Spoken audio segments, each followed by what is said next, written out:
తాకట్లో ఉన్న మీ బంగారాన్ని విడిపించి ఆ రోజు ఆన్లైన్ రేటుకి కొంటాం. Sharma gold company. శత్రువుకి మిత్రుడు శత్రువే అవుతాడు. అయితే శత్రువుకి మిత్రుడు కూడా మిత్రుడు కావటం ఒక రాజకీయాల్లోనే జరుగుతాయి.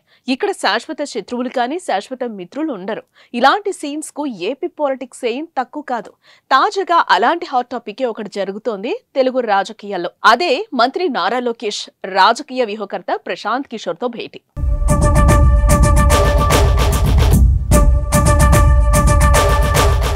2019 ఎన్నికల్లో టీడీపీ ఓటమికి వైసీపీ గెలుపు ప్రధాన కారకుల్లో ఒకరు ప్రశాంత్ కిషోర్. వైసీపీ పార్టీకి వ్యూహకర్తగా పనిచేసి ఆయన జగన్ను గెలిపించడంతో కీలక పాత్ర పోషించారు. ఐపాక్ ద్వారా కార్యకలాపాలను నిర్వహించి ఆ ఎన్నికల్లో జగన్ గెలుపుకు, చంద్రబాబు ఓటమికి కారణమయ్యారు. అప్పట్లో పీకేపై చంద్రబాబు, లోకేష్ తో పాటు టీడీపీ శ్రేణులు తీవ్రస్థాయిలో ధ్వజమెత్తారు. కట్ చేస్తే బీహార్ రాజకీయాల్లోకి అడుగుపెట్టిన పీకే ఐపాక్ తో పాటు జగన్ తో సంబంధాలు తెంచుకున్నారు.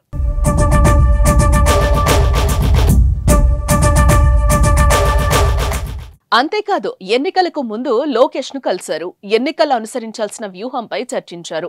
జగన్ ప్రభుత్వ వైఫల్యాలను బలంగా ప్రజల్లోకి తీసుకెళ్లటం, టీడీపీ జనసేన కూటమి బలోపేతానికి అనుసరించాల్సిన మార్గాలపై పీకే కొన్ని సలహాలు, సూచనలు అందజేశారు. అక్కడితో ఆగకుండా తాను గెలుపుకు పనిచేసిన జగన్ పార్టీపై తీవ్ర విమర్శలు కూడా గుప్పించారు.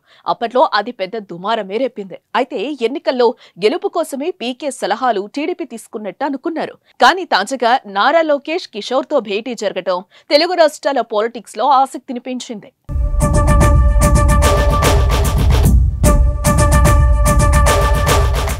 మంగళవారం ఢిల్లీ వెళ్లిన మంత్రి నారా లోకేష్ రాజకీయ వ్యూహకర్త ప్రశాంత్ కిషోర్ తో భేటీ అయ్యారు.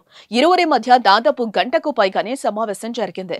ప్రస్తుతం ఎటువంటి ఎన్నికలు లేవు. కానీ ఈ సమయంలో ప్రశాంత్ కిషోర్ తో లోకేష్ సుదీర్ఘంగా చర్చించడం హాట్ టాపిక్ గా మారింది. వీరిద్దరూ ఏ విషయాలపై చర్చించారనే చర్చ జోరుగా జరుగుతోంది. తెలంగాణలో టీడీపీ బలోపేతంపై ఇరువురు నేతల మధ్య చర్చ జరిగినట్టు ఓ వార్త వైరల్ అవుతోంది. తెలంగాణలో టీడీపీ ఏ విధంగా ముందుకెళ్లాలి అనే దానిపై ఇరువురు మాట్లాడుకున్నట్టు పొలిటికల్ సర్కిల్స్ లో జోరుగా చర్చ జరుగుతోంది.